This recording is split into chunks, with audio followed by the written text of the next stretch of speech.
မင်္ဂလာပါရှင်ပရမမြင့်ချန်ပီကနေပြန်လည်ကြိုဆိုလိုက်ပါတယ်ဒီနေ့တော့အင်ချန်ပီနဲ့ပတ်သက်ပြီးလူတော်တော်များများသတိမထားမိတဲ့အချက်လေးတစ်ခုကိုပြောပြပေးခြင်းပါတယ်အင်ချန်ပီဆိုတာတနေ့တည်းနဲ့အများရမယ့်အရာမဟုတ်ပေမဲ့အချိန်ကြာလာတာနဲ့အများတက်ပိုးတက်လာနိုင်တဲ့ပိုင်ဆိုင်မှုတစ်ခုဖြစ်ပါတယ်အထူးသဖြင့်လမ်းမကြီးနဲ့ပြီးလူနေထူထပ်လာတဲ့နေရာတွေစီးပွားရေးလုပ်ငန်းတွေဖွံ့ဖြိုးလာမယ့်နေရာတွေကအင်ချန်ပီတွေဟာနောက်ပိုင်းမှာပို့ပြီးတော့တန်ဖိုးတက်လာတတ်ပါတယ်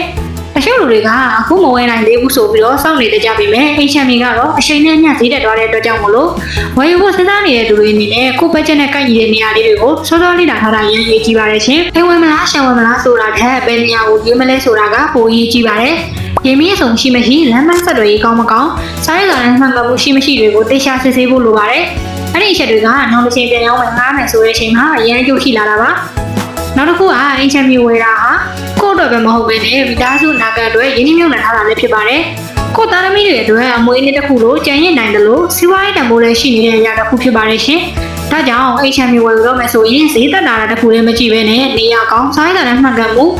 အနာဂတ်တန်ဖိုးတက်နိုင်မှုတွေကိုပါတေချာလေးလာပြီးရွေးချယ်တင်ပါတယ်ရှင်။မင်္ဂလာပါရှင်ဗရမမြင့်အင်ချန်ပီကပါရှင်။နောက်လည်းယခုလိုမျိုးအင်ချန်ပီနဲ့ပတ်သက်တဲ့ဗဟုသုတလေးတွေကိုပြပြပေးတော့မှာဖြစ်လို့အကောင့်လေးကိုလိုက်အောင် follow လေးလုပ်ပေးကြပါအောင်ရှင်။အားလုံးကိုကျေးဇူးထူးပဲတင်ရှိပါတယ်ရှင်။